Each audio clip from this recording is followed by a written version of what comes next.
Welcome to Use Your Items, a video game podcast focusing on design, friendship, and fun. Brought to you by me, Jason Weiss, and my beautiful co-host, Francisco Martin. Francisco, what's going on? What's going on today?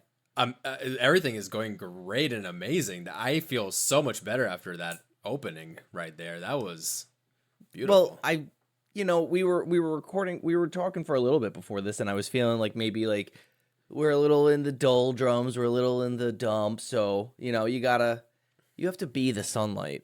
You have to be the sunlight. And frankly, since we're going to be going so deep, since we're going so deep, I wanted to make sure that we could be as buoyant as possible. Oh my leading God. up to it.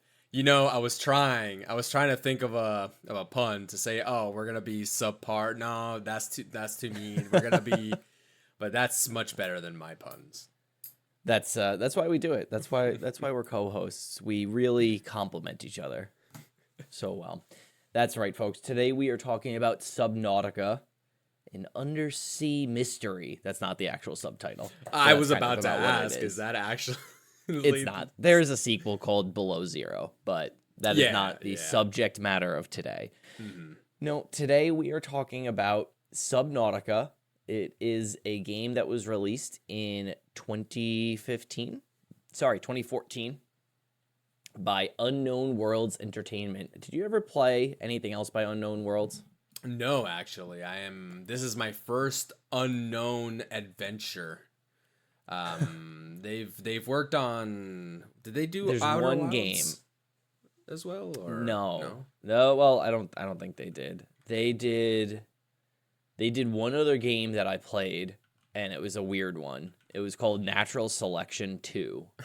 2 specifically. There was a first one as well, but yeah. Oh, but okay. So you only played 2, and yes, I see. I only played 2. And Natural Selection 2 was an asymmetrical multiplayer shooter where one team plays as like space marines and the other team plays as aliens. Interesting. And multiple aliens or just one alien? There was like an alien. I think there was like different classes of aliens that you could play as, and they did different things, and the humans had different classes that they could play as. Gotcha. But what's interesting is that there is actually some slight crossover between Subnautica and Natural Selection 2. Oh. Which we will get into in a little bit. It was a pretty cool game. It was definitely ahead of its time, which I think is kind of what Unknown Worlds is doing.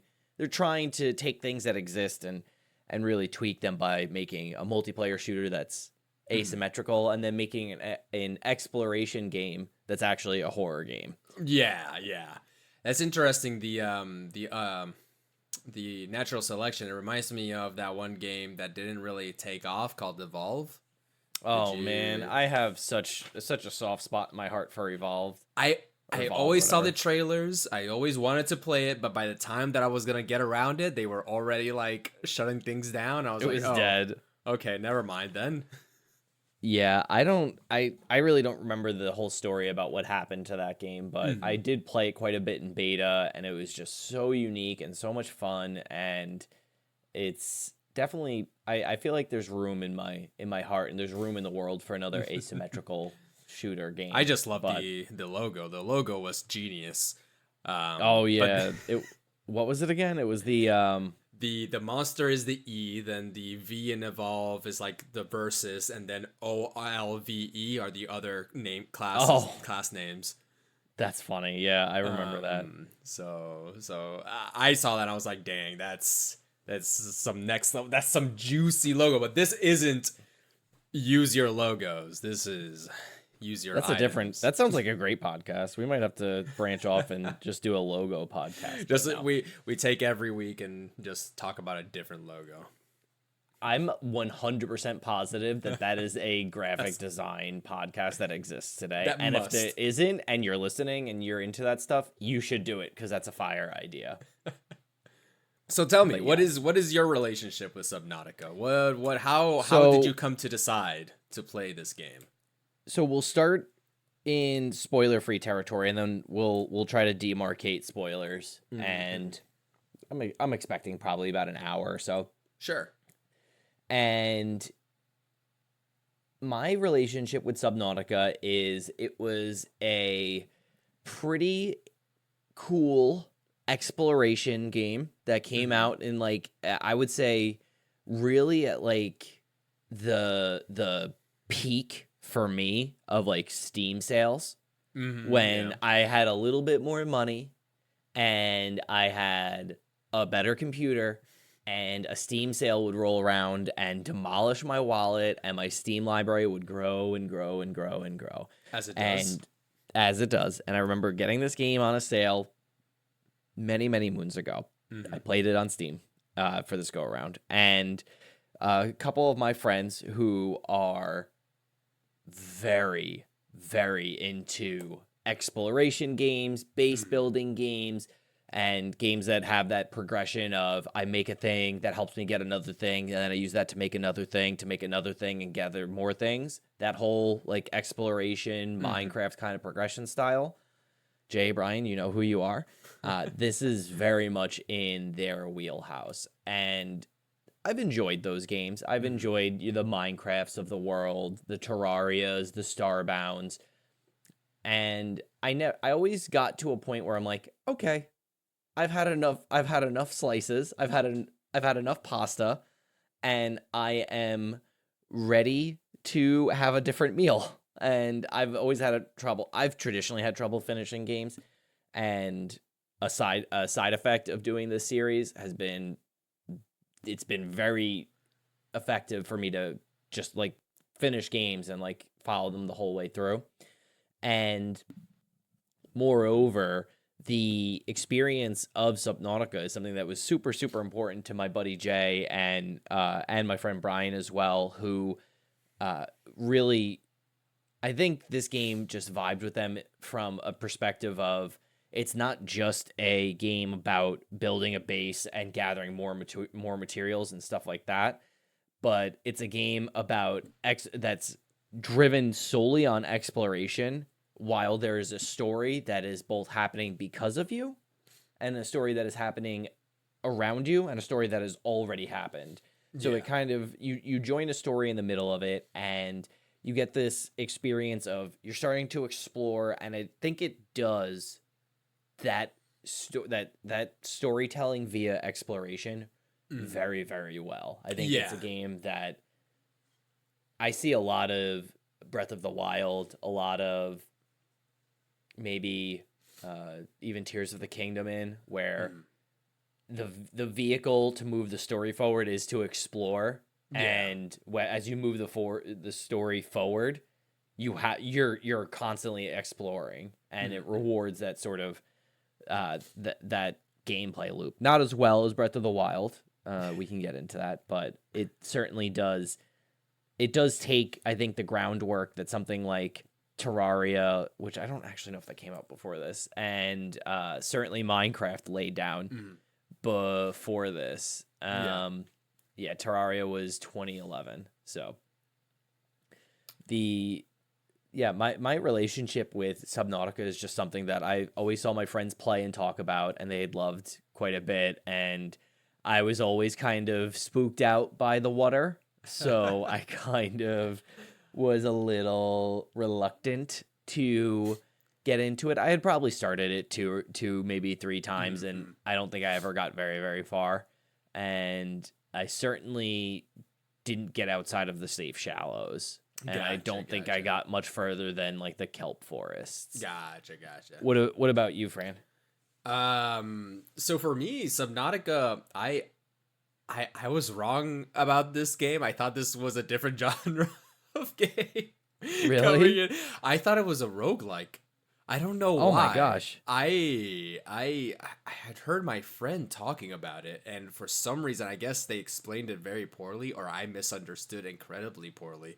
And so I just thought that Subnautica was a exploration kind of deal where you're trying to go deeper and deeper to escape or find something, but it was kind of like a roguelike in that you would return to base, and every day you had to like go back into the depths and try to find something.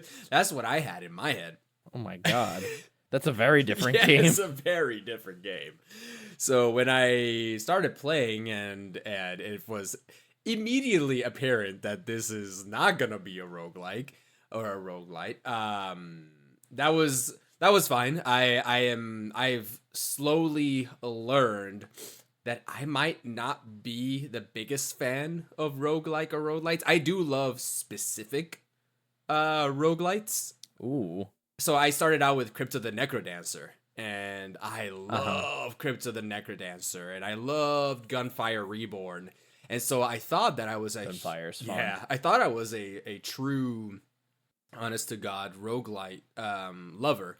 And then I've played a few more, and little by little, as more as I played, I ended up being like, oh, I think I don't necessarily like the genre. I just like specific games in the genre. Mm-hmm. And lo and behold, that is a little bit that I learned about Subnautica. So you mentioned how you have trouble finishing games. I have the exact opposite. I learned very quickly when playing this game that I don't think I like starting survival games. I find the core game essentially the game starts. You crash land somewhere you don't know, and so You're in an escape pod. You're in an escape you pod. crash land. First 5 minutes, this is nothing. You don't. It's not like your character has amnesia and you No, have this to isn't figure out- spoilers. No, not at all. And so I get in. I notice. Okay, I have a hunger bar and a thirst bar. Okay, cool. I open up my PDA, which shows you like everything that you can build and everything and all these different things. And I immediately my first reaction, and this is the first time that I guess I internalized this about survival games, just went. Oh, no. I need to, like, this is so much to learn. And I know that for a certain type of person, there's their bread and butter. Like, oh, I get to learn this new subsystem and get to discover all these things. And I like discovering things, but my enjoyment of discovering is, I guess, breadcrumb discovering little by little, rather than getting thrown, hey, here are 20 things, 20 mechanics. We're not going to tell you which one is the best or which one you should do first, which one you should do whatever. You're just going to have to figure it out. Some of these things are even impossible for you to build right now, and you're just going to have to figure out which ones are which. You have to deal with it. You're going to have to deal with it. And so the first, I would say the first 5 hours of this game were me wishing that this was multiplayer, which is very antithetical. Later on, we can talk a little bit more about why it being multiplayer would be antithetical to the theme of. Let's put a pin in that, actually, because I have comments about it being multiplayer. And the reason I felt like that was because I was like, I wish I was like having these conversations with someone about this thing, this which one should we build first, which one is more important, which one is X, Y, or Z.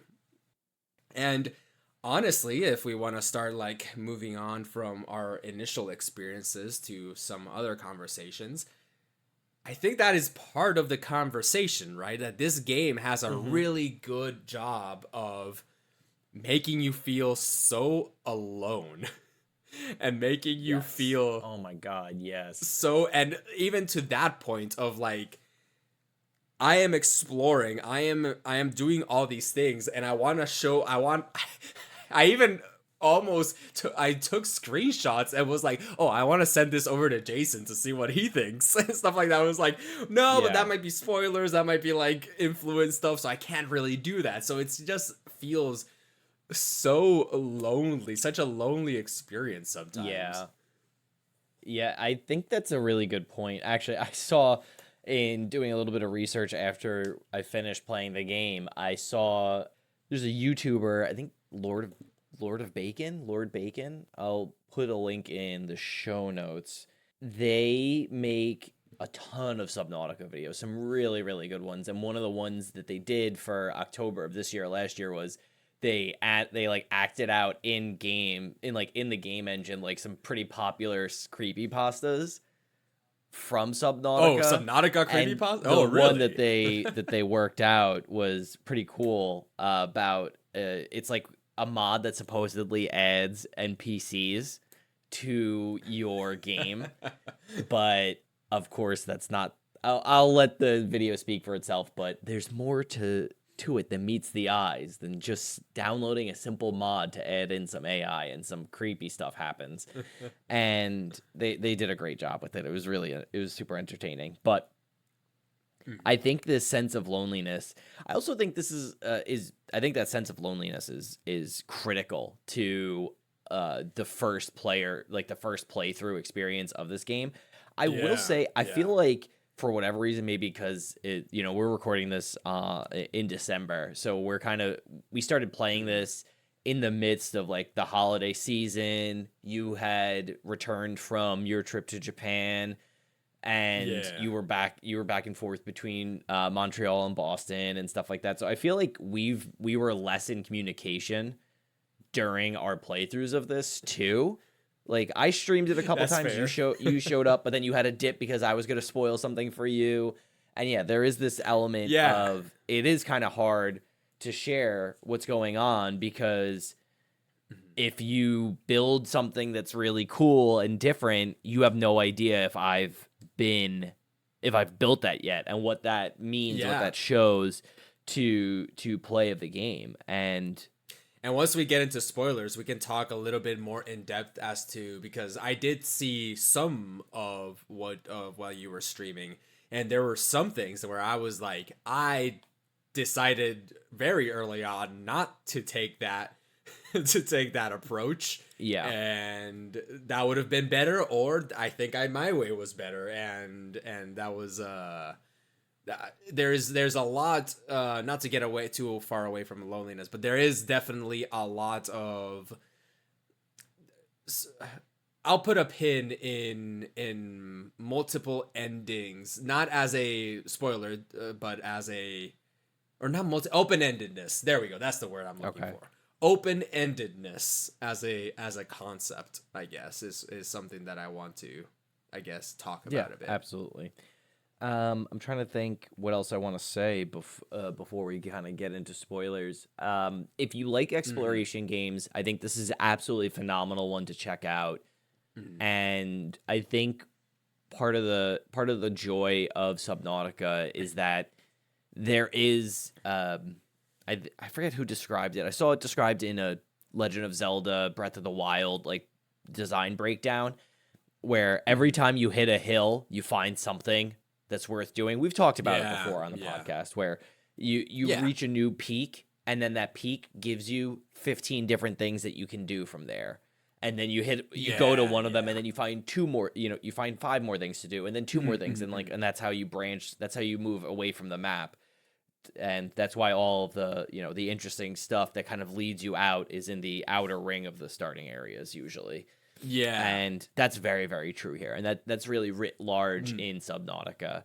So if you like base building, if you like exploration, I really think this is a fantastic game to check out. If you like horror games and you like that experience, this game is pretty terrifying, and this game's pretty scary, especially if you suffer from, like thalassophobia or something like that. Maybe don't, but I will be 100% honest with you. This game kind of low key gave me some thalassophobia, because honestly, some of these critters are honestly smaller and slower than real life.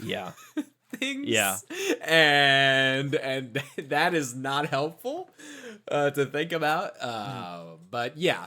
From my standpoint, I also agree. I think it is definitely worth sticking it out. I will say that this game definitely, I felt, has a lot of peaks and valleys. 100%. There are a lot of parts where I was vibing, I was enjoying myself, And there were valleys in which I was like, I feel like I'm grinding. I'm kind of bored. I'm just going to turn on a podcast or watch a video while I'm doing this. Oh, interesting. This is getting kind of ridiculous. The game is relatively, not relatively, it's mid-sized, 30 hours and how long to beat. Yeah. It took me 40. It took me 40 as well. Yeah. It took me 40 as well. And that was, I did 3 sessions of 3.5, 3. I probably did close to 10 hours on stream. And that's always slower, but still. Yeah, that's fair.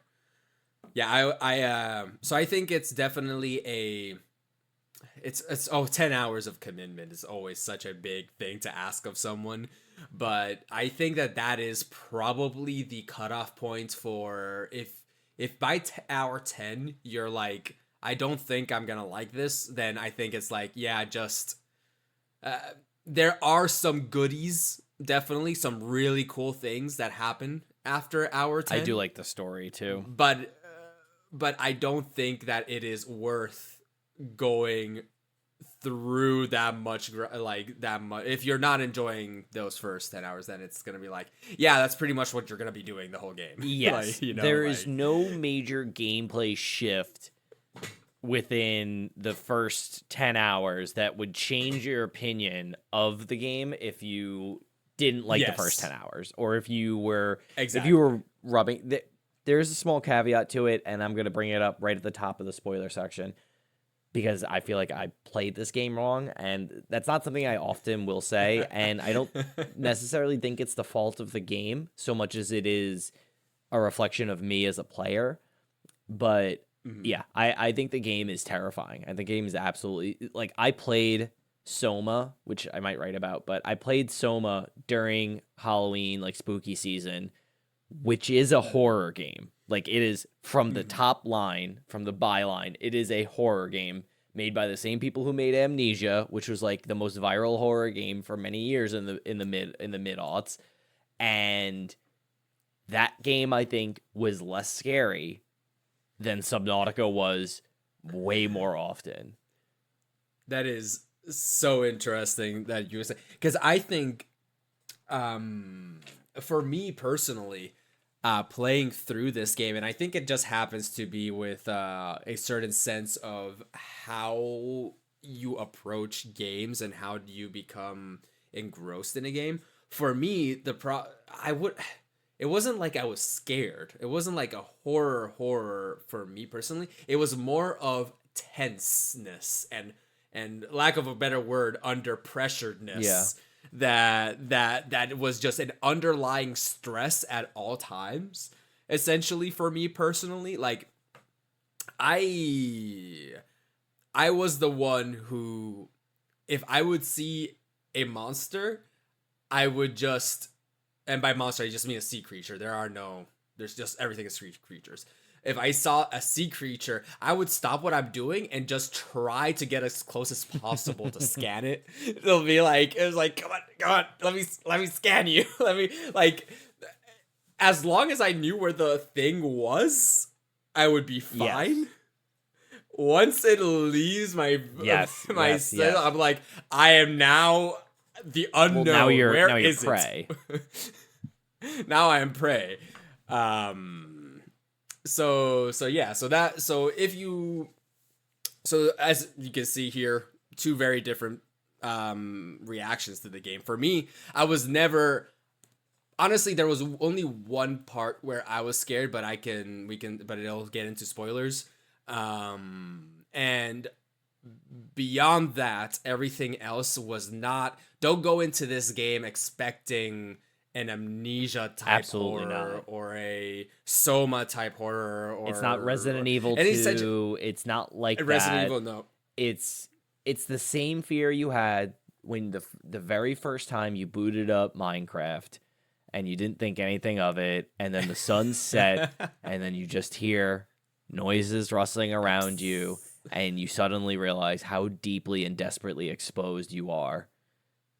Yes, that is 100%. So different. Multiply that times 2 because now you have 2 more cardinal directions that you need to worry about. Yes, which is yes. above and below you. Dude, that's what I'm saying. I said the same thing when I was streaming it or I was just streaming it to some friends privately, and I was like, the scariest part about this game is that I have to contend with way more directions than I'm used to contending with, which is part of the real deep fear of being in the water and not knowing what's like around you. I've never been scuba. I've never been underwater like that, or in seawater clear enough to have that experience of like opening my eyes or using goggles in like the ocean and like have it like it's very different in a pool, obviously. Yeah. I guess this is where I have experience. I had a scuba license. Oh wow, I didn't know that. Yeah. I did a few dives. I never went below 40 meters. 40 feet. No, 40 feet. No, I got 50 feet at one point. It's crazy how that doesn't sound like a lot, and then it is dangerous to go 50. Yeah, that's 50 feet is 30 meters, something like that, 40 meters.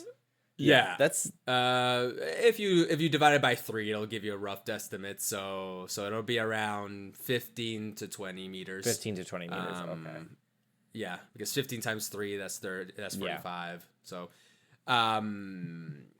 it is. Oh Lord. Oh no. This is the part of the podcast where we reveal that Fran's a real human being with the cell phone. Oh no. No. That can't be edited out. Anyway. So and something that really came about while I was playing this game of like, I love the decision making of games that are trying to be somewhat realistic, and this game requires some level of realism to kind of make you feel like you're in danger, 100%. right? It can't make you invincible, because then there's no tension. Then you're not in danger. There's no tension. But the real killer in scuba is the bends, right? It's pressure, which doesn't exist.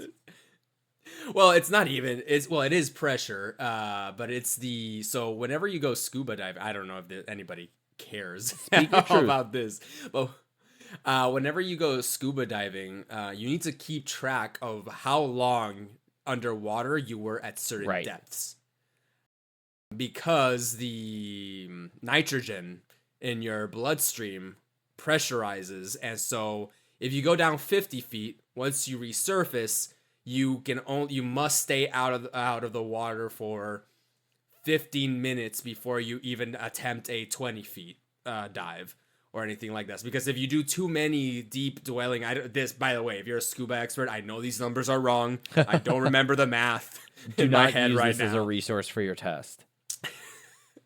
Yeah, and essentially, like, it's like, I think at 100 feet, you're now at 5 minutes. You can only be 5 minutes down there. Because if you end up above water, the concentration of nitrogen to oxygen is whack in your body, and you pretty much need to go to the hospital. Right. That's one thing. The other thing of, like, if you resurface quickly enough, the answer, like, they tell you as long as you're breathing through your apparatus, you're fine. But if you ever have a danger, like, oh my god, my tank broke or something like that, you need to scream all the way up. You need to be breathing out all the way out, because if not, your lungs will implode. Oh god. Because of the pressure going up above water. So if you're at 50 feet, there's a lot of pressure. Oxygen is very pressurized in your lungs, and then if you try to keep that oxygen in your body as you go up, then issues. Yes. So it's one of those things of, like, if you have an emergency, it's better to not have oxygen in your system than it is to have oxygen. My God. So I barely ever did 50 or 40. I usually just stayed in 20 to 30, which is a pretty safe, shallow, as it were. Yeah, a safe shallow, as it were. Which in the game, that's in the game. Yes, that is about how much you usually go in the safe spots. Yeah, and so it turns out that there I don't know if there's a very thriving mod community for Subnautica, but I know that there is a pretty vibrant one, in the sense that there's a lot of really, really powerful and interesting mods to this game in the years past, including a realism mod that puts the bends in the game. Oh my god. That would be so annoying. It's very difficult. I don't wanna. It doesn't translate it as like death, but if you do surface too quickly, you will end up taking damage to the tune of quite a bit of damage. God. There is hardcore mode, which is available in the game as it is. It's 1 life, no O2 warnings. And then you also have there's a multiplayer mod that my friends have been playing, and there's also like a realistic crafting mod that increases the costs of building by about 3 or 4 times. So to the tune of, I think they showed me how much something cost. They have the largest underwater vehicle required 1, 2, 3, 4, 5, 6, 7, 8 plasteel ingots, and each plasteel ingot required 40 titanium. I think I would have. Yeah, they're a little bit more hardcore about stuff like that. I also would have quit. But yeah, so they were playing a modded version that required them to have 320 titanium, but we did not. We did not have that experience. So I think this is a good place for us to kind of jump off into the spoiler section. So if you're here and you want to play the game now because of the little bit that we said, I'm very happy to hear it. Please let us know. Shoot us an email over at Use Your Items. Check us out on our blog and leave a comment on this episode, or reach out to us on Discord. We'd love to talk to you about it.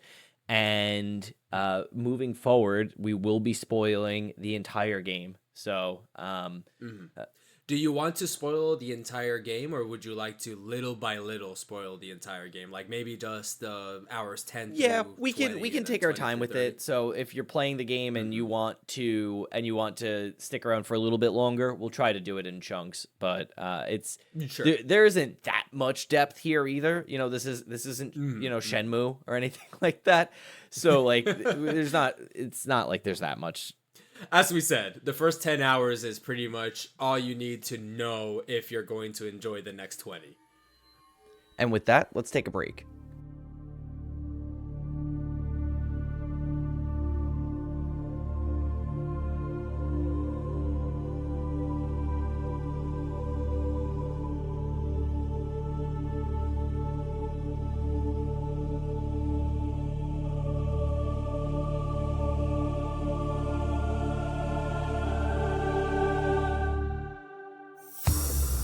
My first hurdle with the game was I loved it. It was so beautiful. I mean, it is absolutely gorgeous still. And the shallows at night are so pretty with all the bioluminescent fish, and you're swimming around. And I was so afraid of the stalkers. I was so afraid of the kelp gardens. I didn't want to go anywhere near them.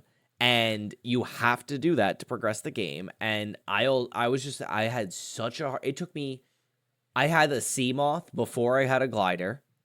Did you end up getting a glider? And I didn't get the glider until after I got the Cyclops. What? I could not find the blueprint. So that's the lead-in that I was looking for. That's fair. The game, I think, unlike other survival exploration games around this time, or maybe I'm wrong, it doesn't gate new buildings and new tools and new items behind previous items. So like once you build, enough stuff, it unlocks the next tier of stuff, or you get to build you build like your workbench, and the last thing in your workbench is an upgrade to the workbench that lets you build other stuff. It uses the scanner module, like the scanner gun that you get, to create this push and pull mechanic to drag you further and further and further away from your life pod, to bring you into deeper and deeper waters so that you can scan different things that are littered around the ocean floor from previous humans who have landed on the planet, right? So like just straight up and down, if you want to build something that you can't already, you have to scan it. And You need to find the blueprints, the things that you can scan. This game is procedurally generated only insofar as where the blueprints are located. That's it. Yeah. Every the map is always the same. Well, seeded, procedurally seeded, because it does put the blueprints near you that are smaller in scope. Yes. You will not find end game blueprints just outside of like your home base or anything like that. That's not how that works. But so there are certain sections where blueprints can spawn, but they can be kind of wide. They can be kind of hard to find. So I ran into an issue where for the first over 10 hours of the game, I had no way to go faster than just my fins. And I had no way to go deeper because you run out of oxygen so quick that actually the most effective tool I had for the first 10 hours was my air bladder, because I could go down at about 100 to 120 meters with my air bladder. And then when my oxygen ran out, I could just hit the air bladder and be back at the surface. Yeah, I never made the air bladder. I loved it. I love that thing. I just, by the time that I could make so there were so many, like I said, starting out the game, I was a little bit overwhelmed, and I was like, oh, so I don't want to read a novel. I'll just figure things. I don't need to figure things out. I'll just figure things out myself. Eventually I saw, by the time that I had the Sea Glide blueprint, I read the bladder, and I thought that the bladder was only one-time use, and I was like, oh, so it's like an emergency thing. I'm just gonna use a Sea Glider, and that'll be fine. Which is also fair. The Sea Glide's awesome. Yeah. So by the time that I got the Sea Glider, I definitely, and by that point, I saw your stream. I saw you using the bladder, and it was nice. I was like, oh, you can reuse it. That's really nice. But at the same time, I was like, I'm still fine. I still would have rather had the Sea Glider. The Sea Glider is fun to zoom around. And going back to the stalkers and how you were too afraid to go out, I think that the fact that I realized that the health packs are respawned, in the fabricator, got me overconfident about practically every monster that couldn't immediately kill me in one go. Yeah. So the stalker, I was like, it bit me once, and I saw, it took a fifth of my life.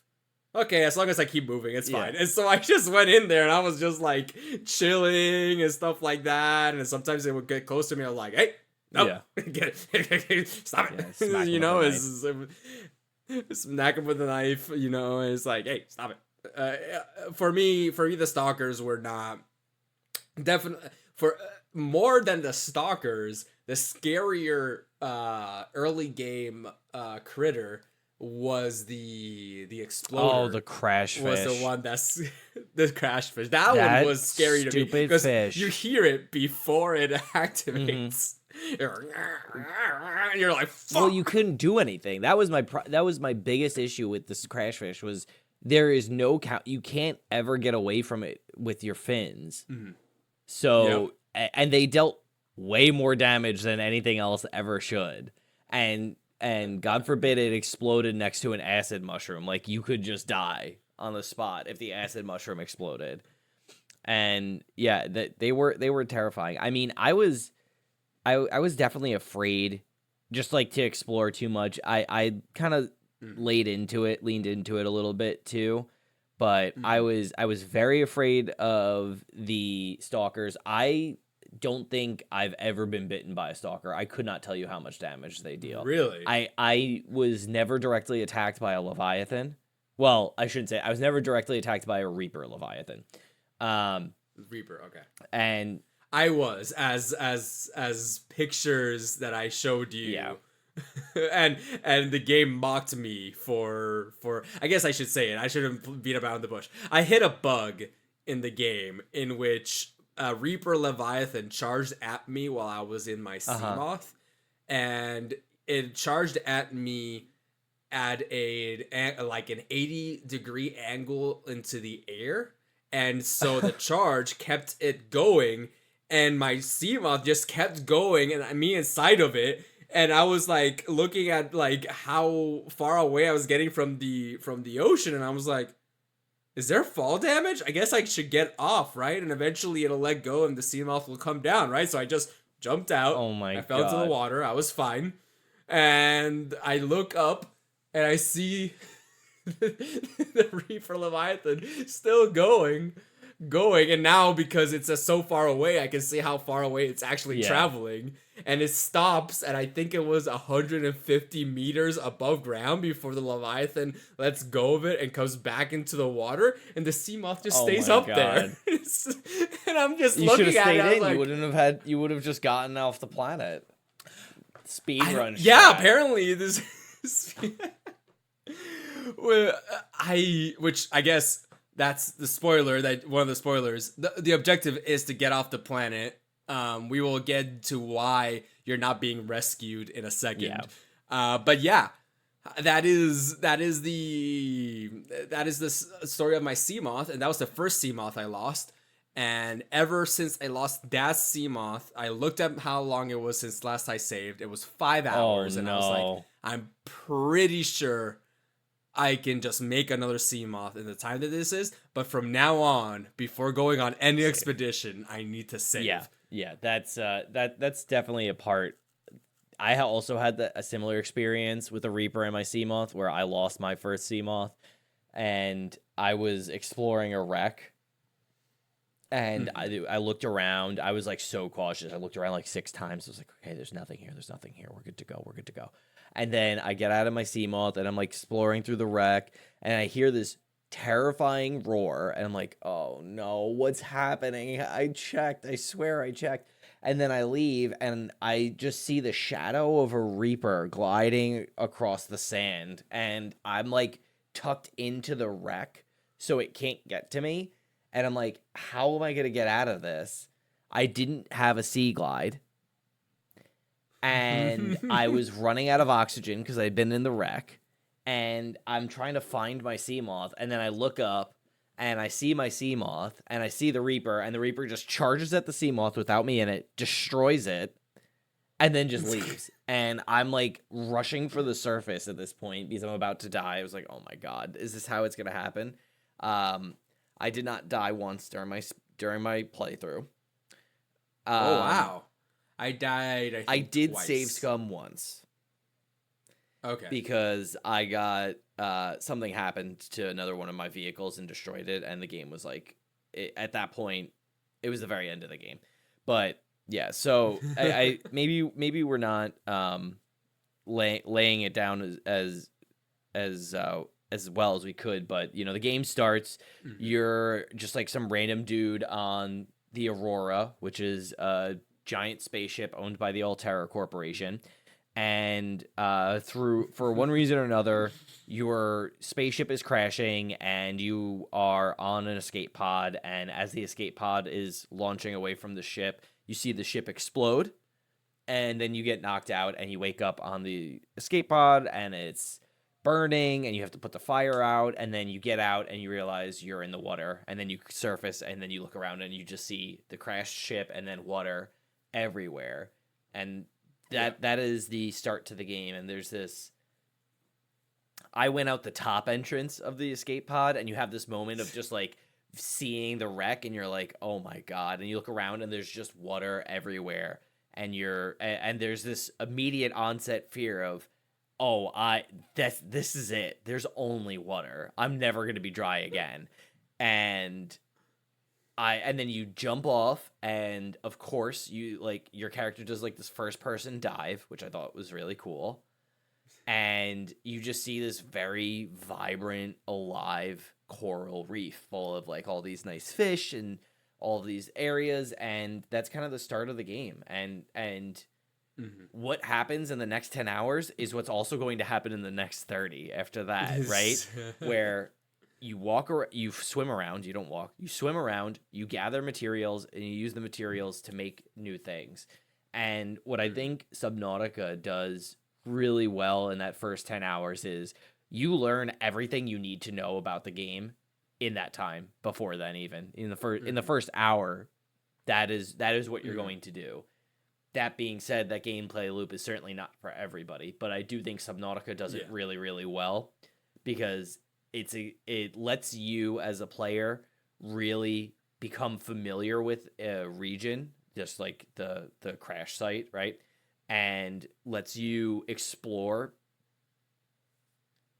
an unknown space to humans that not a lot of other games really let you explore. Like there's not a lot that's going on in the I wanted to explore the ocean space of video games. You'd think that there would be more, but a lot of them are your BioShocks, your System Shocks, your Somas, right? The only other one that I can think of is Sea of Thieves. Just like you sometimes go underwater. If I'm going underwater in Sea of Thieves, that's even more terrifying because I'm going to see some giant shark and it's going to be a problem. Or worse, a kraken. But anyway, so you get to explore this place, this space that nobody else really gets to explore, and nobody else has let you explore previously. And there's a real joy to having this familiarity with the reef, and then later other sections. Like I just think that the level, like I won't call it level design, but the geography and the way that they designed the space in Subnautica is so ingenious, because after a couple times, like I really got to know the crash site and where I was. Interesting. And I felt very comfortable. One of my buddies gave me a clean map of Subnautica, of like the map, so that you can fill it out. And I started to do that. I eventually did not, because I was like, I couldn't keep up with it. But he also said that he enjoyed it way more on a second playthrough when he was already somewhat familiar with what the game had to offer. Yeah. And that's interesting you would say that, because I never got there. I never knew where things usually were. I knew kind of the general area of certain things, of like, oh, the entrance to the underworld, whatever, is kind of close to here, or something like that. And that's the thing, you're mentioning all these names. Are these the actual names? So you start off in the safe shallows, and then there's regions. Because I gave everything my own name. Because that's way better. Like I ended up looking up some of this stuff, but I mean, you start off in the safe shallows, and then you're surrounded by like the what do you call it? The kelp forests. And then there's the grassy area as well, like that red grass area, and those are like the first three zones. Gotcha. So I think that the other reason why so I guess a little bit of the person behind the curtain of how I approach the game, and how I kind of decided how I'm going to beat this game / why I didn't really learn the areas that much.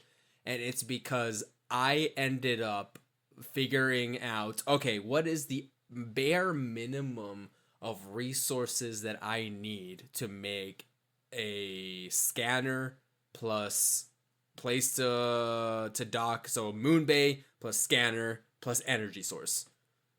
And I built, I think it was like 10 to 20 oh my god of these like satellite bases. Oh my god. In which that's how I tackled it. I was so like, okay, I'm here.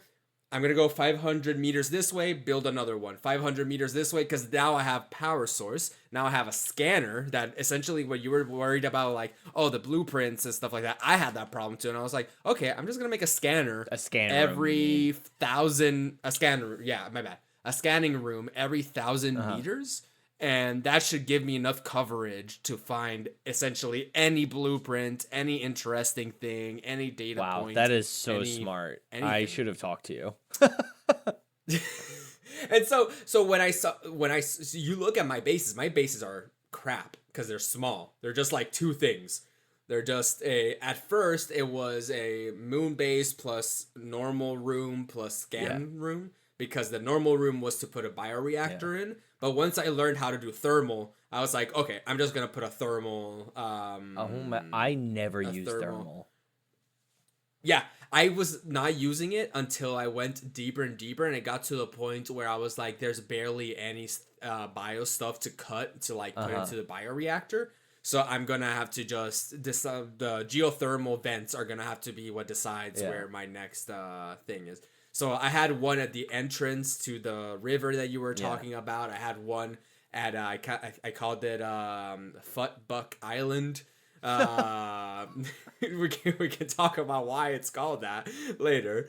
I called one Reverse Nest, and so I gave it names that kind of like had a mnemonic in my head of like, I know what this is. If I need to come back here, I can get back here. And by know where this is, I mean like I would put a beacon. Oh man, beacons base. are critical. If you're playing this game for the first time, let me tell you, if you think you have enough beacons, you don't. You absolutely do not. And they're cheap. They're great. It's cheap. So that's how I played the game, and that's how I ended up like, I think my deepest base was right next to the glow tree. Yeah. That was where I put in my like deepest base, and that's how I essentially played the game. I just essentially, I guess I'll give you a bit of a timeline of my game. Hours 0 through 5 normal. 5 through 10 was trying to find the goddamn silver. Yeah. From 10 to 15, it was Futbuck Island and the aliens. 15 through 20 was where the fuck am I supposed to find these blueprints / other things, expand my bases. 15 to 20 was, okay, I need to build the rockets. Like 25 to 30 was, okay, I need to go into that underground channel with all the really creepy shit. 30 to 35 was me getting lost because I think that I overestimated Subnautica a little bit here.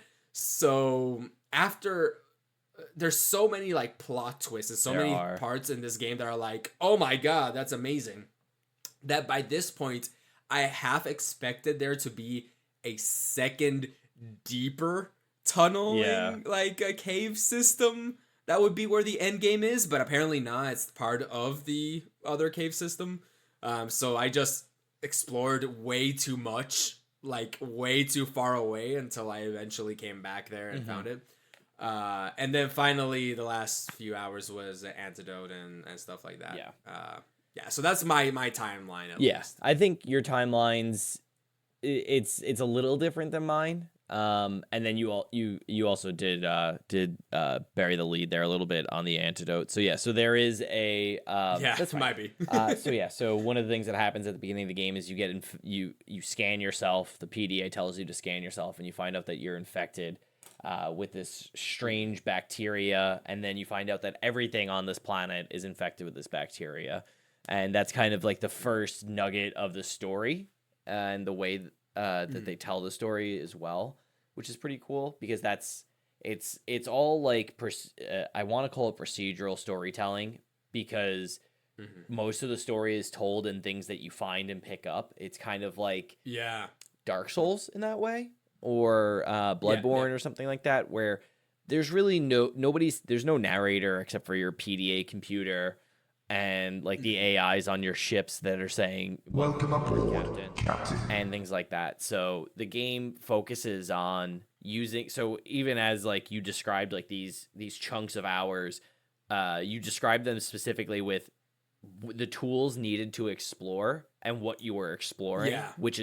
that's 100% what the game wants. The game wants you to explore this way. They want you to explore via like the need to discover new stuff to keep doing that. And that's like this treadmill that you're on.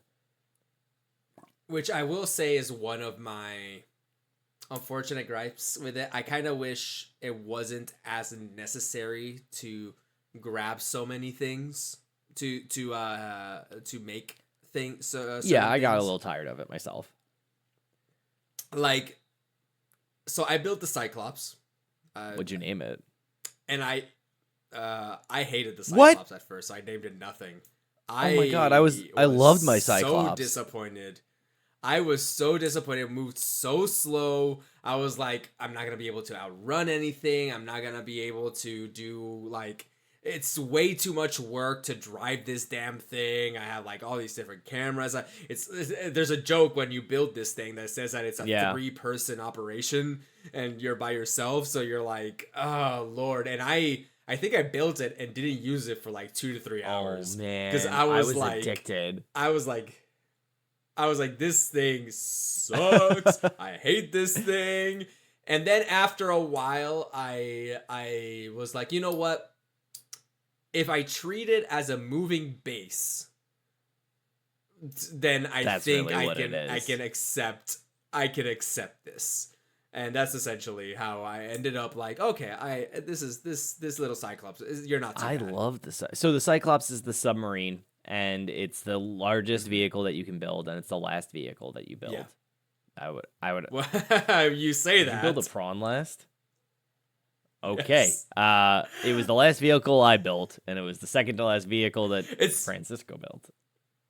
It's supposed to be the last vehicle you build, but again, as I was saying, I saw the prawn, like, a lot of the stuff that I saw getting, like, you can now build X, I immediately would go, yeah, but why? Okay, fair. Like, why do I, like, you can build the prawn, and I'm like, yeah, but I have a seamoth. It's faster. Seamoth is the shit. Seamoth is why would bad. I? And the only reason I ended up getting the prawn was because I misused my ion cubes, and so I needed to drill ion cubes. That's the only reason. That's the only reason. I was able to get. But you can't bring the seamoth. I just swam. Damn, bro. Bruh. You're built different. Sea glide, baby. Different, bro. Sea glide, baby. You're so built different. I was like, I'm not going anywhere if there's not a small layer of enameled glass and titanium between me and everything else. Nah, bruh. That Kraken monster and the dragon, sea dragon Leviathan. Yeah. I'm like, sup, bruh? I had a scanner in the under. Like I made a base down there really? where the dragon is, and so I put a scan, and then I had the HUD that lets me see through walls like things. I would just set it to Dragon Leviathan, and then I'd be like, I now know where it is at all times. So that's I don't actually need to worry about that's it. kind of awesome. Okay. That's like very big brains. Yeah. Okay, so we played this game very differently. I'm bearing the lead here a lot. Sorry, guys. I'm getting okay. I think myself. if you're still with us, you can basically consider that our spoilers are wide open at this point. We weren't able to contain ourselves. I apologize. I think that like that experience that you had and breaking down the game into those sections and rubbing against that the wrong way. I think that's pretty reasonable, and it's also not a game that you were. This was a game off my list that I was interested to play more than you were, for sure. Oh, I enjoyed it though. I definitely enjoyed my time. I think that it was Subnautica is too smart for its own good. Like, it is so smart in a lot of the decisions that it's making, to the point that sometimes I'm like, oh, it probably is even smarter than that, right? Like you're so smart, I expect you to be smarter, and it wasn't. And from there, I'm just talking about like open-endedness. Like, okay, you're being so open-ended and so like smart about how you give me this information and how you do all these things that you there probably is like 5 or 6 vehicles, and I only need to make 3 to finish the game. When in reality, you have to build every single one, unless you have it's your second playthrough, and therefore you know exactly what you need to do. So when I mentioned that there are certain deposits of minerals that you can only drill with the prawn, and there's one specific mineral that is the ion cubes that are the drill version respawn, but the non-drill version do not respawn. The cubes by themselves do not respawn. Okay. So you only get a certain number of those. And me thinking back, I spent some of those on things that I really didn't need. Ion cubes? And I think ion cubes, yeah. On like a card. Yeah. Or like a purple card or a Well, you blue have card or a infinite yellow ion card. cubes in the game. You have infinite ion cubes if you have the Yes. prawn. Yeah. So that's what Okay. I'm saying. Like you can beat the game without the prawn. Sorry. If you had saved your ion cubes till the very Right. end. Like I got to the end, I only needed one extra ion cube. So if I had not wasted one ion cube, I would have been able to finish the game without the prawns. It's interesting. So I kind of so that's one thing where I thought, oh, this Subnautica is smart, and the whole cave system where it was like this whole so the end game is this area I called it the Leviathan graveyard, where there's these like giant It's really skeletons sick. of past monsters. It's super scary. The scariest monsters are down there. It's very creepy and all these things. And I thought that was the deepest area in there. Mm-hmm. Like this is one area. This is the Gerudo Valley, and now I need to go to Zora's Domain to find the other deep area as well. But no, it's actually the that's the second to last space. The last space is just right there underneath it. So you just need to go around a corner and you're done. And I did not expect that. I thought that it was going to be somewhere else. Which is in line with what the game has done really up until that point. It's almost unusual that that once that area, the Leviathan graveyard, is called traditionally, or I guess by the game, it's called the Lost River, and there's like a river of that green caustic stuff down there, and that area leads directly into the giant cove tree, and then you go around that corner and then go down into the it's so weird. It's really cool, but it is very weird. And then you go into the basically the inactive volcano, and by the lore in the game, the entire area that you're in is the crater of a giant underwater volcano, like an absolutely massive volcano. So the whole area, which is, I think it's supposed to be like, I think it's 5 miles across or a mile across or something. It's like not that much. It's the crater mouth of a volcano, and so when you go down to an earlier round, you're going to where the magma is still hot, still active. Fresh. So as you go deeper and deeper, you do start to see new fauna and flora, and unlike the rest of the game where you go somewhere, you get something, and then there's really no reason for you to stay there. So unless you need something there, and so then you go back to your base, and then you find the next little nook, and it's pretty unusual that the Lost River is this kind of like almost like a straight line, right, to the end of the game, and I think that's on purpose, because I think at that point in its design and the storytelling, like, you are really proactive about your story. Like, you are telling the story at that point. Like, really, once you get down to the Lost River, you stop getting, there's no more prompts from your radio, right? So like in the game, there's a radio, and the radio gives you, and you'll pick up like signals from like aliens on the planet. You'll pick up signals from other spaceships that are going by. Sometimes you'll pick up signals, like old distress signals from old life pods that also landed and stuff like that. And all of this is to pull you into different biomes, pull you into different areas, and let you see and experience more and more of what the game has to offer, which I think is just brilliant, right? Like, this is, it gives you a material incentive to go to these life pods, because, I might get a new blueprint. I might get a new, a new material that I need. Like, I couldn't find rubies. Where do I go? And it's like, I have to go find this life pod. Boom, there's rubies, there's gel sacks, there's aerogel, And I think that experience, that sort of that quite literal environmental storytelling is done so well here. And there's so much of the story that's not told directly, just in like the things you see.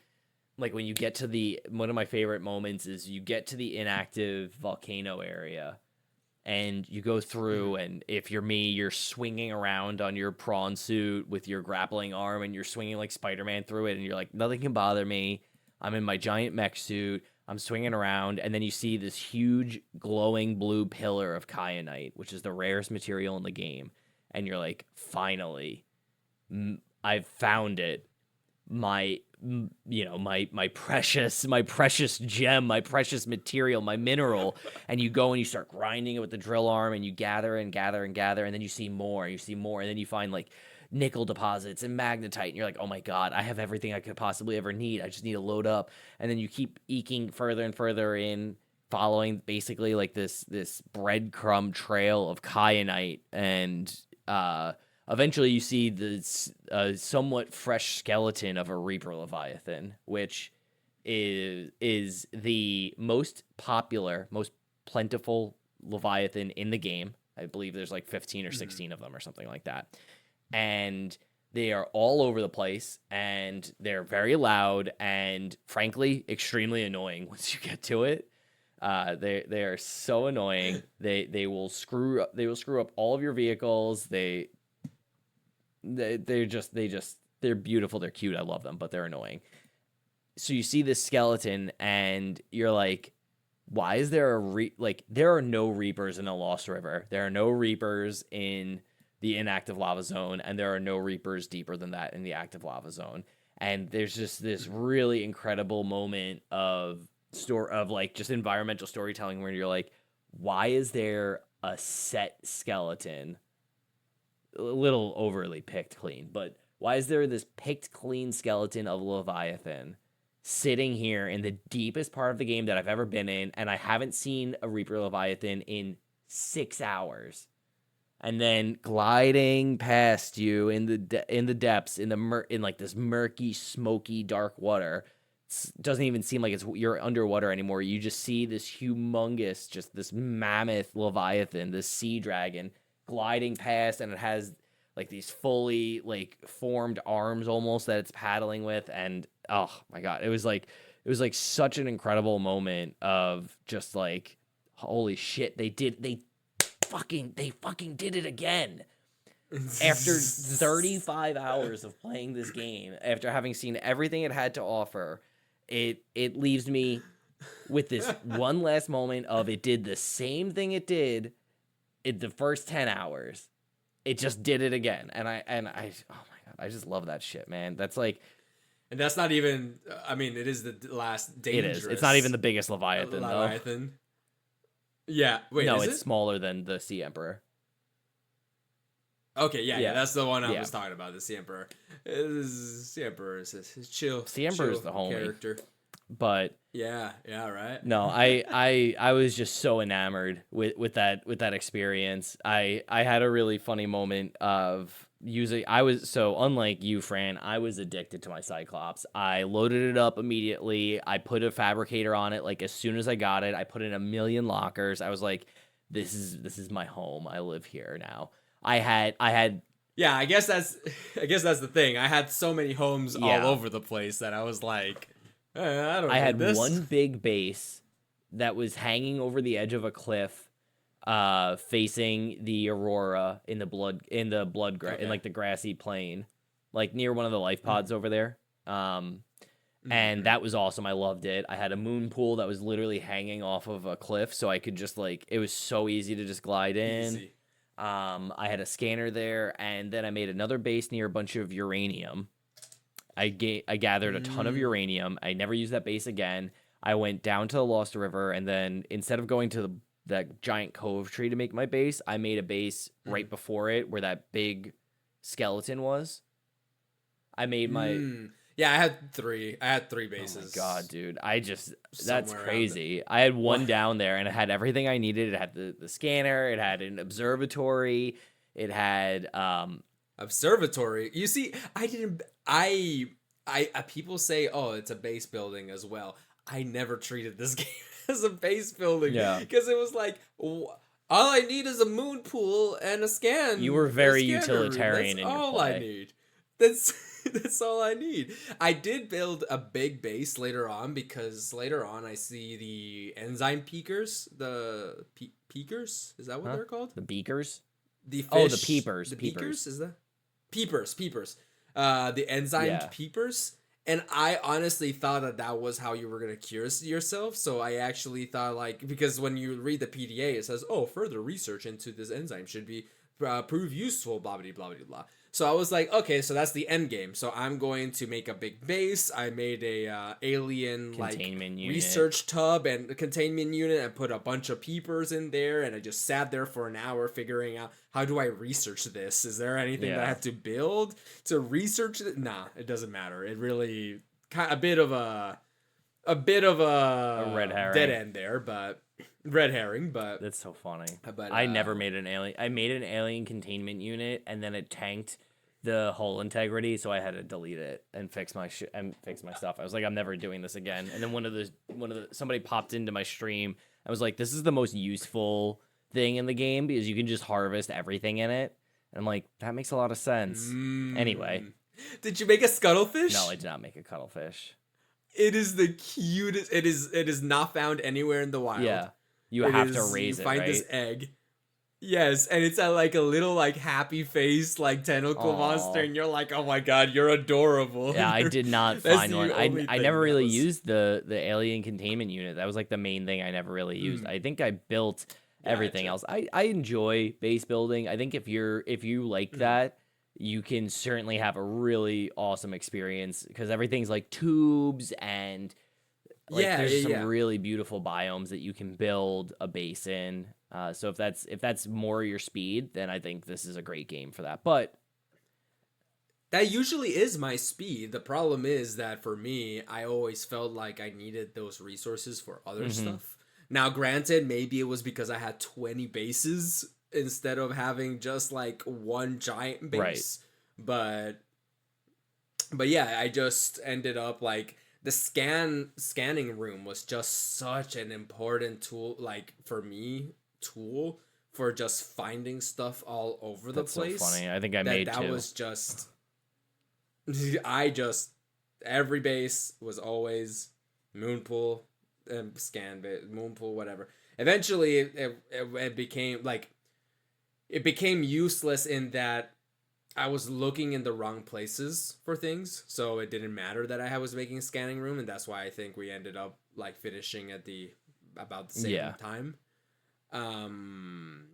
But yeah, I was, like you said, I was super utilitarian. I guess I was very you were very engrossed in the game from a horror perspective and fear perspective. Yeah. I was very engrossed in the game in a perspective of I need to fucking survive and get the hell out of here. What is the most efficient way of doing that? I think it's great that the game kind of offered both of those experiences though, where it was more than happy to let you just treat base building and the habitat builder as like, this is a tool to advance myself. Yes. And it's perfectly fine at doing that.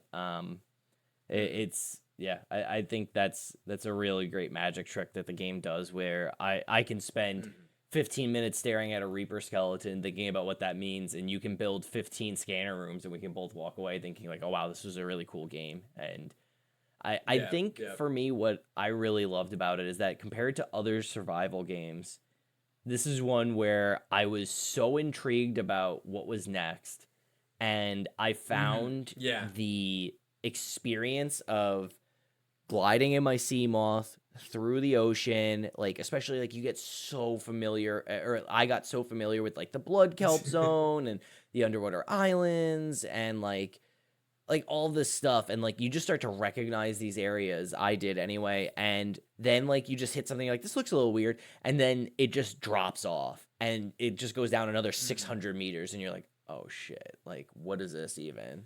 Which is awesome. I really like that, except when you hit the dead zone. Oh, the void. The void. Because I personally was Fran, like, I know what you're... Oh, no. I told you, I expected, okay, there must be more. I can't just be you there. You went all the way out. I already explored everywhere. I went out and I started going down. That was one of the moments of fear because you can't see anything. Black. It's all dark and you're like just... Yeah. Just going down. The seamoth can't go any lower. Time to get out of my seamoth and start swimming down. How deep did you get? I don't even remember. Probably so the seamoth at that point, my seamoth could only get 500 meters at that point. So I probably got like 800, 900 before being like, well, I'm gonna die out of oxygen, so I need to go back to my seamoth. I don't know if you ever tried going into the dead zone. I did. I went out. Oh, you went out. No, yeah, I went down. out. Very, very, very bad idea. Both are very bad ideas because at least I don't know how dark it gets if you just keep Not going terribly. that way. Okay. If you go down, it gets incredibly dark and incredibly quiet. Quiet, really. Like, all you No can music? hear is just no music, no anything. You just hear your little seamoth going, and then you get out and you're like, whatever, nothing. The only time that you can see anything is when you shit your pants when a ghost leviathan comes out of nowhere, and this giant. That was my first ghost leviathan I had ever seen. Just comes out of nowhere, and there were two of them like dancing with each other, coming at me. I was like, yeah. okay, time to go. It's time to go. It's like such a cool way to play off the edge of the map thing rather than like I thought that was really smart to be like, well, we can't put an invisible wall in our ocean game. Yeah. Because that's gonna feel kind of trite. But what we can do is we can put the invisible wall out like a million feet, put nothing there, and for the intrepid gamer, they can go out there and we'll just start spawning adult ghost leviathans en masse until they die. And it's like, okay, hope you didn't bring anything you wanted. Oh my god, it was so terrifying. When you go off the very edge of the map and there's all those like crags and cliffs that are like carved out. I went out, spawned 2 ghost leviathans, freaked the fuck out, immediately turned around to my seamoth and just dove for the nearest like crack, and I was like banging off of the walls. It was like a pinball. And then eventually I got deep enough that the ghost leviathans couldn't get in. I was like, this is terrible. Is this the end of the map? And then I realized, yes. Did you at that point did you have the scanning upgrade, the sonar upgrade? Yeah, I used the shit out of that sonar. I did as well. Oh, me too. I used the sonar and you can't see anything. It just doesn't reach that far. You're like, oh, this is bad.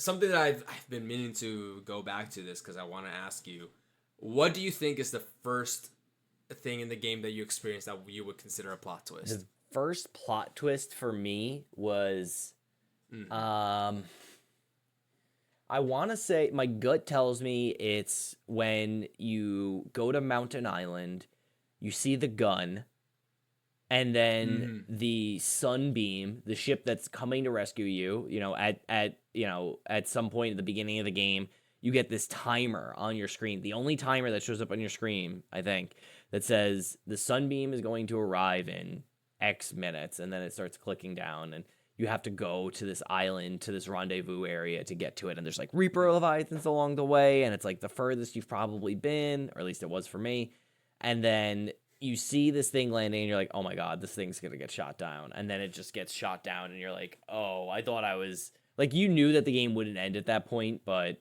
it is this moment of you were so close.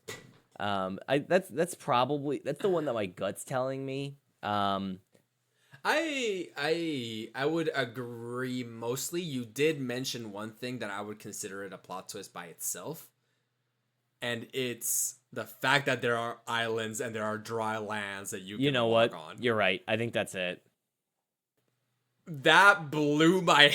I was like, when I got I was like, is that an island? Oh, that's gotta be like a mirage. The game is screwing with me, and as I get closer, and then I stand on land, and I'm like, yeah, I had that experience as well, where I'm like, what do you mean I can walk around? Why is there a crab attacking me? Like, what is going on? Like, Why can I like? There's plants that I can't interact. Why are the with. crabs from Yeah, Half-Life? why are the head crabs here? Like that was you're 100% right. That's it. It was this experience of I didn't think I was gonna ever stand like outside of like a habitat.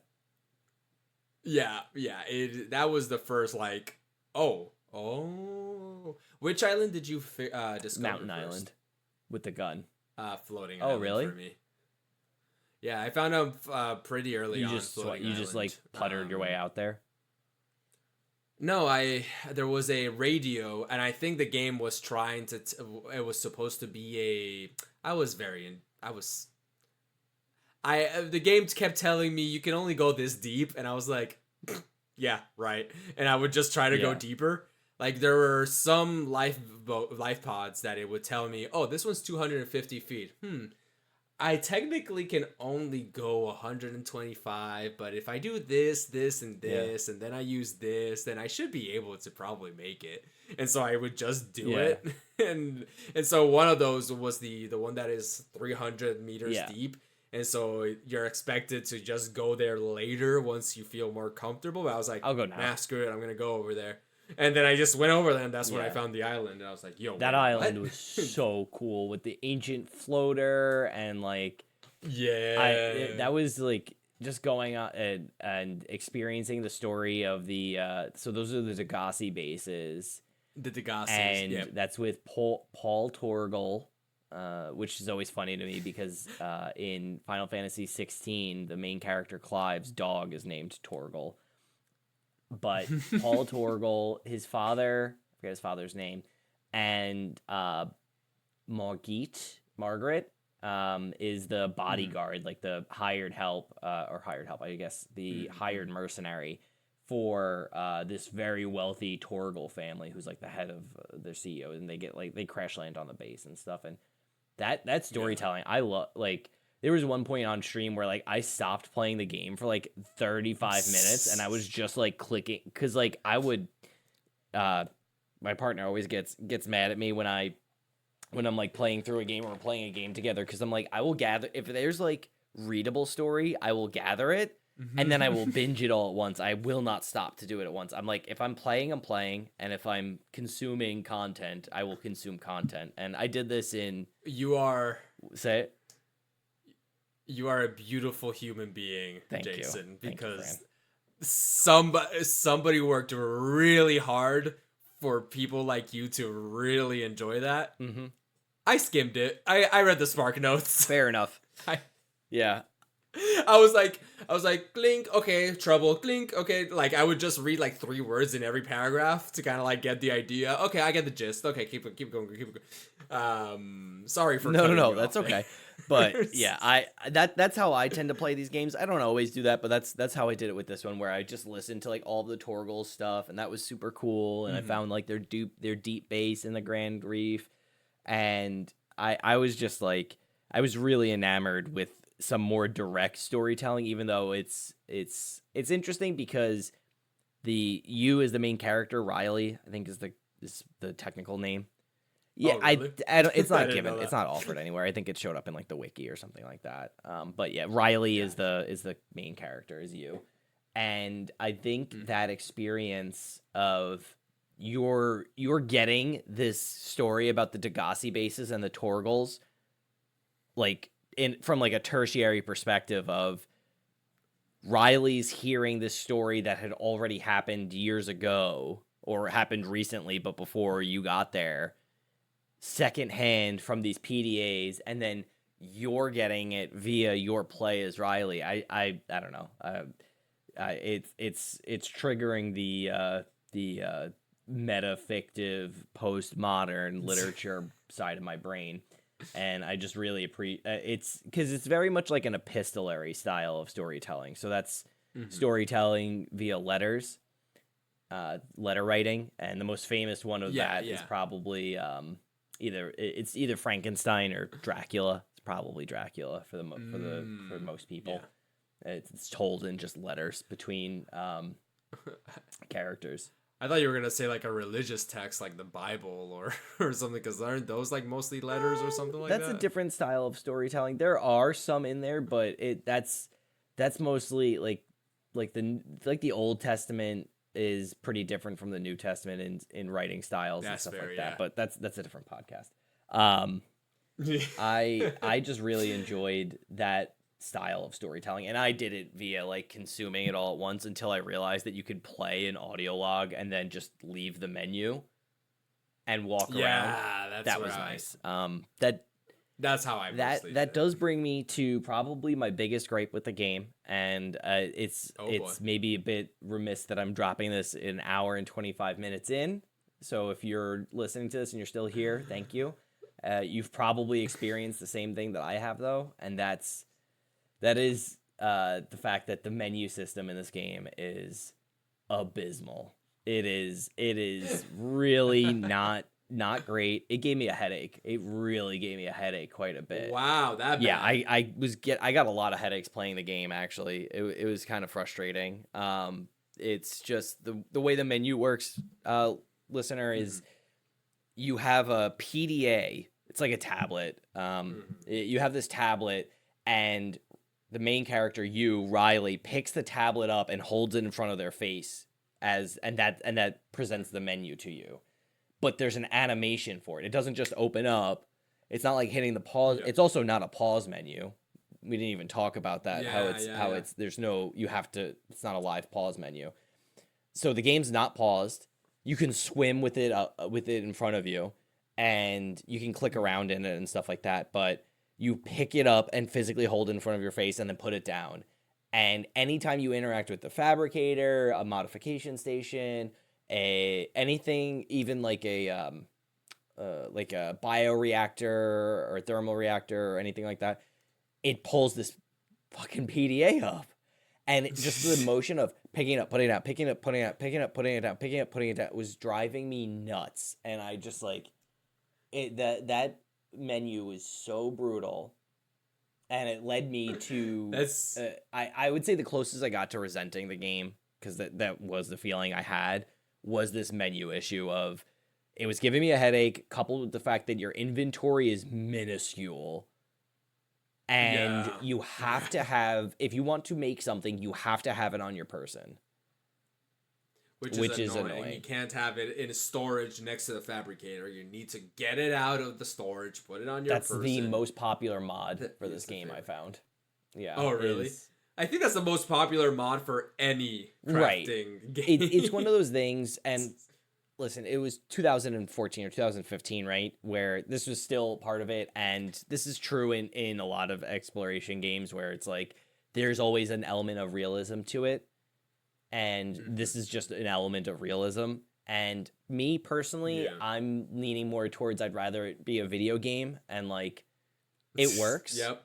Like it all comes down to where the developer, where the designer wants to kind of draw the line in terms of like, you know, verisimilitude and stuff like that. But overall, which is it's a topic in of itself, verisimilitude and when to break it. We should write that down. I would love to talk about that, actually. It sounds really cool, and I want to pick your brain on that more. It's interesting that you mentioned that, because I also had a gripe with the menu, but it wasn't necessarily for the animations.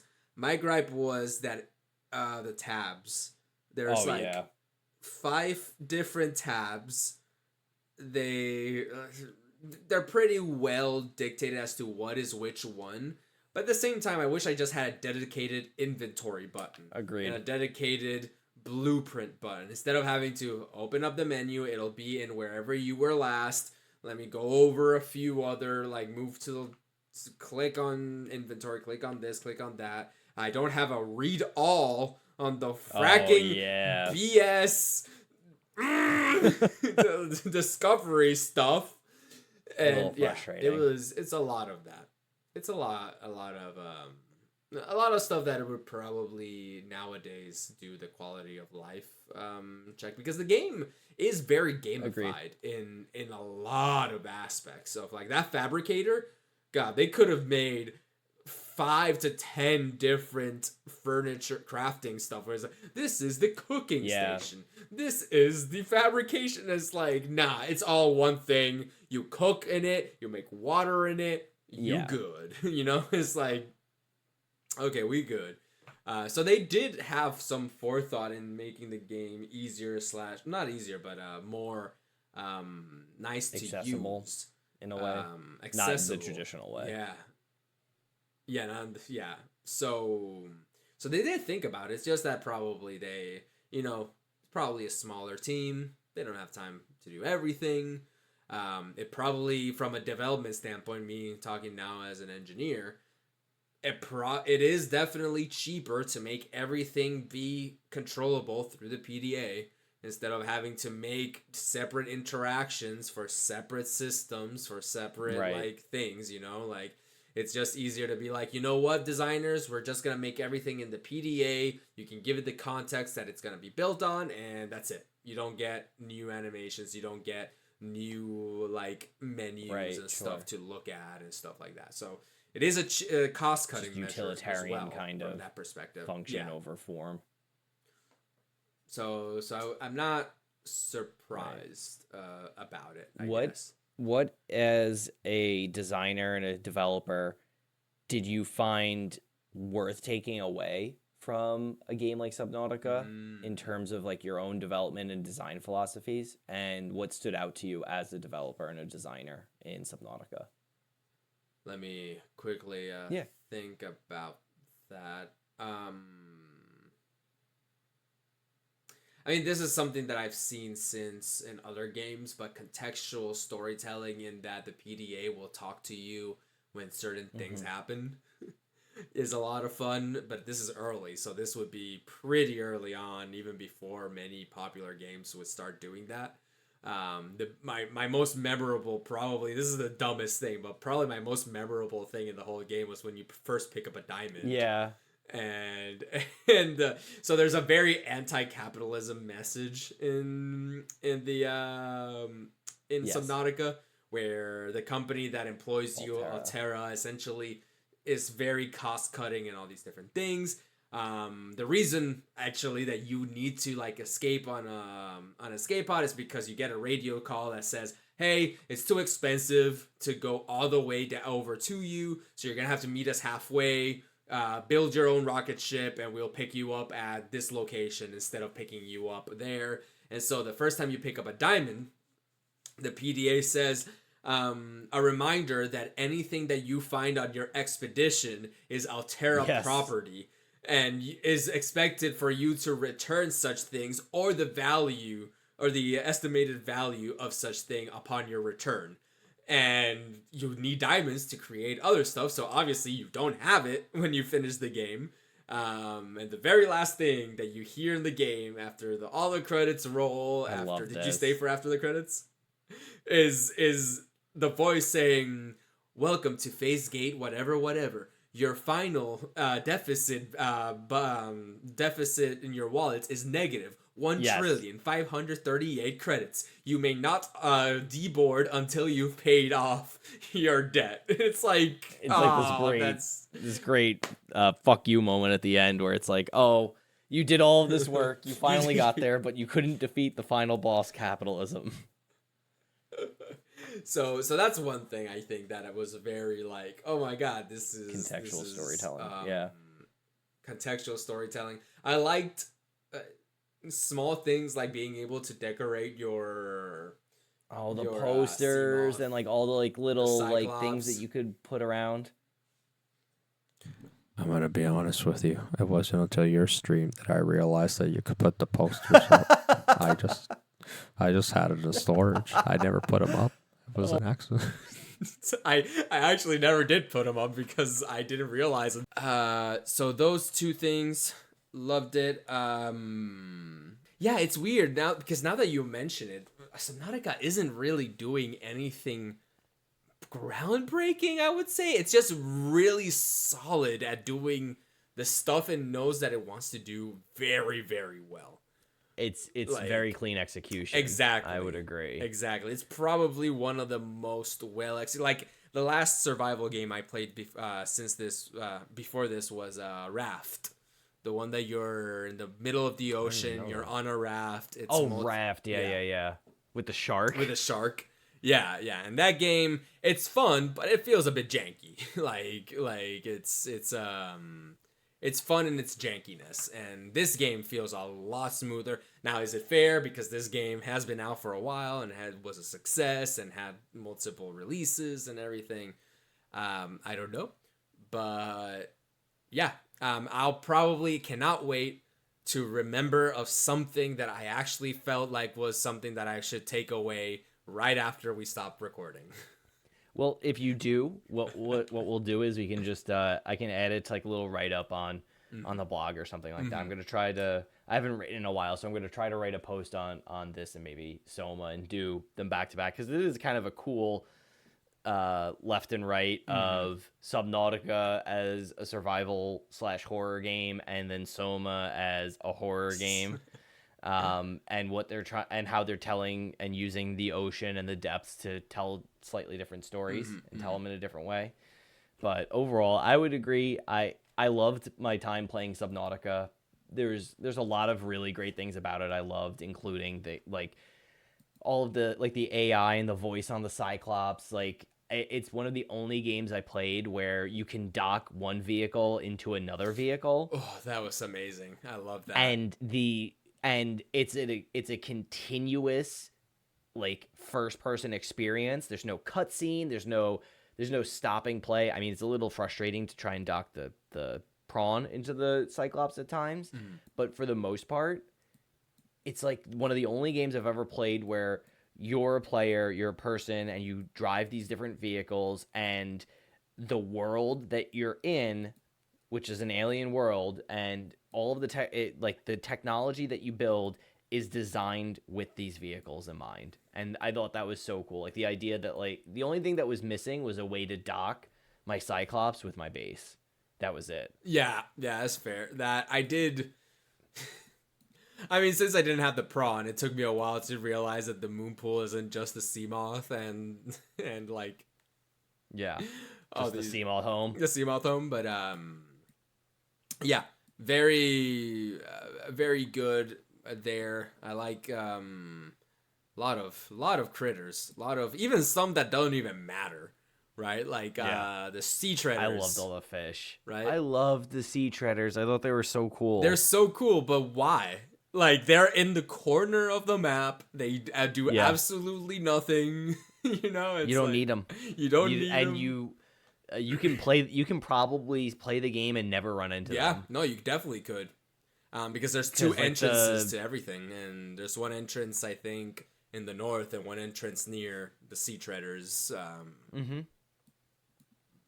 Yeah. So yeah, I love the critters, the fish, all of like the hostile and the not and like the non-hostile, I guess, like all of the friendly little fishies and stuff like that.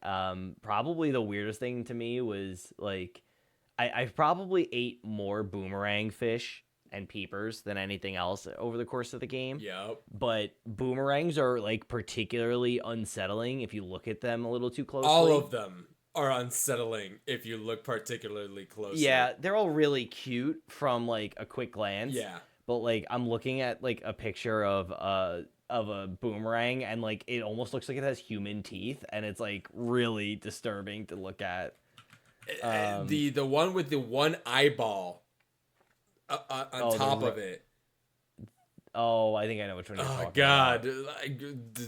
There's some weird little guys for sure. So I mean, if you like a critter, if you like a weird little guy, this is a great game for you. If you want the experience, I think what Subnautica does better than most space-based games that I've played is that it makes feeling like you're in this futuristic vehicle feel good. Like everything feels so tactile. Like we didn't even talk about it, but the Cyclops is clunky to drive, like you said, because it's meant for 3 people to manage it.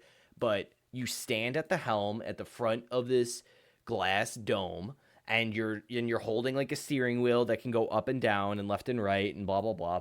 But if you want to turn the engine on, you have to look to your upper left and click start engine and select your speed. There's no hotkey for it. There's no adjusting it. It is meant to be clunky and it is meant to be difficult to drive, and that is such a unique and refreshing experience. Just like my Safe Scum experience was putting the Cyclops on fire. because you ran it ahead forward too much. Yep. Yeah. My Save Scum was I was in the prawn. I was swinging through the active lava zone trying to get to the containment facility with the Sea Emperor. Mm-hmm.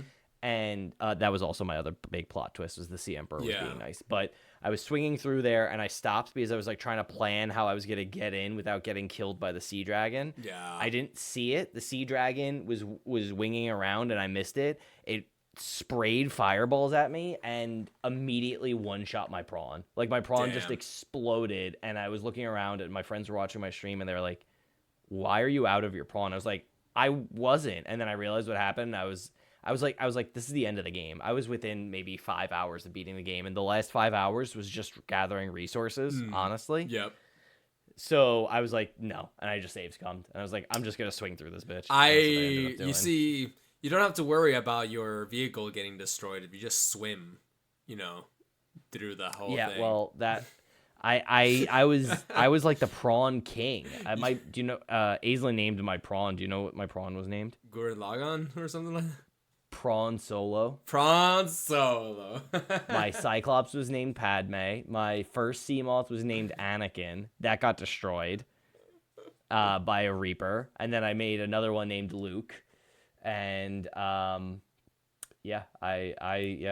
was great. And I named my Nebula rocket, my escape rocket, Obi-Wan. Did I name my... I think I named my rocket, but I don't remember. And everything was red with a black stripe. Oh, nice. The only one that I actually ended up coloring my moth, but then it got destroyed, or it got bugged, so I just, from then on, did not color any of my stuff except for my prawn at the end, and I made it the color of Gurren Lagann, like red and blue that's and awesome. yellow. That show's great. Yeah. So to end this, I wanted to ask you. This is the final question, the $1 million question, Jason. Do you think that releasing the Emperor Leviathan's babies into the wild is a good thing or a bad thing, or is it meant to be morally dubious? I think that your escape from the planet as a whole is morally dubious. Oh. I think the release of the Sea Emperors is, unless you can convince me otherwise, I think it is morally a good thing. It is the last of its kind. Those are the last 5 eggs or 4 eggs of the species on the planet that we know about.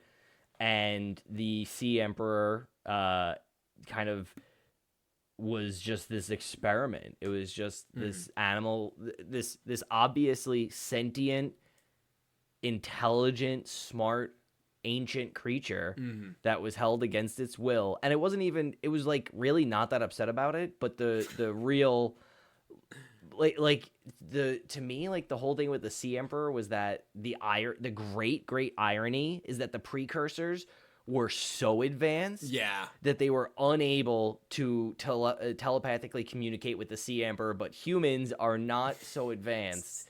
And so the Sea Emperor was like, what are you? Like, why is this working? And so like that whole pulling back the wool and realizing that like the crux and the irony, that dramatic irony of the game is that the precursors are the most advanced, most intelligent animals or aliens, people, species that the game's logic knows. And their advancedness was part of their downfall because they had the solution right in front of them. And they just couldn't communicate with the Sea Emperor, who would have willingly given it to them if they could communicate and if they treated her with more respect. So I think it is morally good to release them into the ocean in the hopes that it will further distribute the enzyme, but I don't think it will. Gotcha. I mean, assuming all that is true, I agree with you. Okay. But we don't know if that's No, true. we don't. Like, she could be lying to us, you know? She could be like, you know what? This is the way that I get this thing, my babies, out into the wild. This is how it works. This is, I help you, you help me. The PDAs around around the precursors, like containment areas, Definitely lead you in that direction, though, of like. And, They were experimenting on her. They were trying to hatch the babies. They were doing all these experiments on these eggs and stuff. So I think there's a little bit of impetus in the story for that. But I could take your meaning that she's certainly more. If we've learned anything, than we I are, am in a anything way. but pragmatic. And honestly, these philosophical questions did not matter to me. I was like, they could be evil, they could be good. I need to get out of here. So I was like, let's go. Yeah, sure. Let's just scratch you back, you scratch my back. I was stuck in there for so long that my Emperor Leviathan bugged out, and she was just stuck midair, just like that. And I was like, "You okay there, buddy?" I just got close to it, and I was like, "Gook, gook, gook. You good?" It's so funny. But yeah, I did find a few bugs, but yeah, sure. It was more because of me being a Dorcas. But yeah, that is fair. I just wanted to get your deep philosophical insight in such things, because me, the engineer over here, is like, I was like, bruh, I gotta go. I gotta go. I can fix this thing with a piece of chewing gum and some wire, but we're gonna need to get this stat. Well, I think that, and that's why we're such a good pair, Fran, because you bring the pragmatism and I'll bring the philosophy, and maybe in the middle we'll manage to use all of our items. I want to thank everybody for joining us today for our Subnautica episode. I want to thank Jay and Brian, my friends who put this on the list, and I appreciate you offering your thoughts and your insight about the game and what made it special to you, so that we could share with everybody what made it special to us. So thank you again for that. And where can they find you, Fran? You can find me on essentially just threads at el_fantastico on Twitch, as well as el_fantastico. I just started, actually. This is very early, like super pre-alpha. I'm learning a new game engine called Godot, and I'm trying to make my own little indie game on the side. So whenever more of that information comes up, I will share it with everyone. But until then, I will make sure that items. Oh, I'm so excited! I remember what I called my ship. I called it the SS Use Your Items. Nice. Hell yeah. And in the description of my little time capsule, it was like, don't forget to use your items. Oh, dude. Oh, that's so smart. We didn't even talk about time capsules. Oh my god, we can talk about this game for another hour. All right. That's where they can find you, Fran. Sorry for That's okay. You can find me on Twitch at twitch.tv/useyouritems. You can find us on Substack at useyouritems.substack.com. You can find us here on this podcast every other week or so. TM. And you can also find me on... I'm a little bit in between social media at this point, so I'll say Twitter at Conwobi, or you can find me on Twitter at Dancing Frog Game, whichever one you happen to find, or more likely, just come ping me on Discord. I have it on my phone. I'm gonna check that more often than anything else. So yeah, please, if you want to continue the conversation, if you want to hear any more about Subnautica from us off the air, let us know on our Discord. Come find us, say hi, and we would appreciate you sharing and following with anybody that you care about or you think would like this, because that's the only way we're going to do this and get any bigger is by you sharing. So I appreciate it, as always, that you stuck with us for an hour and 50 minutes. And if you're still here, it's time to go. I'm so sorry. But whatever you do, Fran, don't forget. Cook your peepers. Cook your peepers. That's right. And also if you don't think you need a bladderfish, just take a bladderfish. You're gonna need it. You're gonna run out of water, I promise. It happened to me like 6 times. So like, yeah. But Anyway, don't forget to use your items. Thank you so much for joining us, and we'll see you next time. Later. Bye.